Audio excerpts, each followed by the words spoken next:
It was Christmas on the island of Sodor. All the engines were working hard. Thomas and Toby were busy carrying people and parcels up and down the branch line. Everyone was happy. Only the coaches, Annie and Clarabelle, were complaining.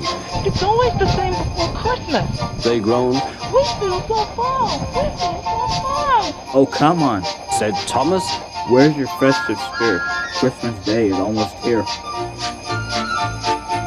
By the side of the track was a lonely little cottage with a familiar figure waving to them. It's Mrs. Kindly. He whistled Thomas. Peep, peep, happy Christmas. Thomas always felt better for seeing her.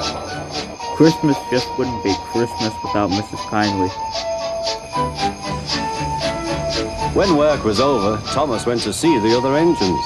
All their coats had been polished. Poop! Said Gordon. Just look at us. Your driver will have to go fast to get you as smart as us. Never mind that. Replied Thomas. I have something important to say. Do you realize it's been a whole year since Mrs. Kindly saved us from a nasty accident? You remember when she was ill in bed? Yes, of course. Interrupted Edward. You told us how she waved her red dressing gown out of her window to warn you about the landslide ahead. And you and Toby gave her presents. Percy joined in. And Sir Topham Hatt sent her to Bournemouth to get better. What? Said James and Henry together. The other engines don't thank her properly. Exactly. He said Thomas. So now I think we should all give her a special Christmas party. Everyone was getting very excited. The drivers felt sure that Sir Topham Hatt would agree, as indeed he did. The engines were all busy making plans when silence fell. Sir Topham Hatt had bad news.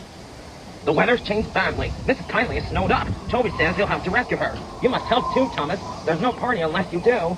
There's a good engine. You and Toby will manage splendidly. Thomas hated snow, but he said bravely, I'll try, sir. We must rescue her. We must. There's a good engine. You and Toby will manage splendidly. Thomas charged the snowdrifts fiercely. Sometimes he swept them aside, sometimes they stuck fast, and the men had to loosen them.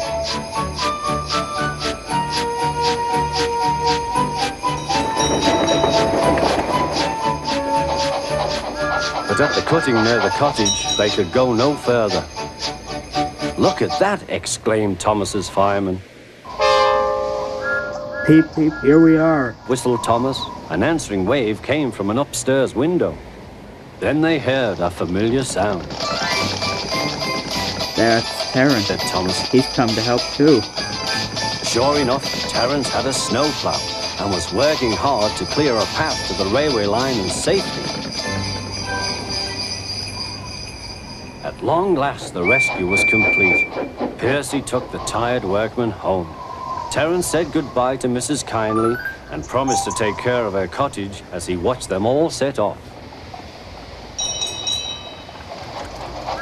The engines made good time. No more snow had fallen, but the yard was dark. Thomas's heart sank. Suddenly, all the lights went on. What a marvelous sight awaited Mrs. Kindly. Well done. Said Sir Topham Hatt. I'm really proud of you all. Mrs. Kindly especially thanked the smaller engines. Thomas and Toby are old friends. She said. And now, Percy, you are my friend too. Percy was very pleased. 3 cheers for Mrs. Kindly, he called. He called. Peep, peep, peep. They all whistled. We wish you a Merry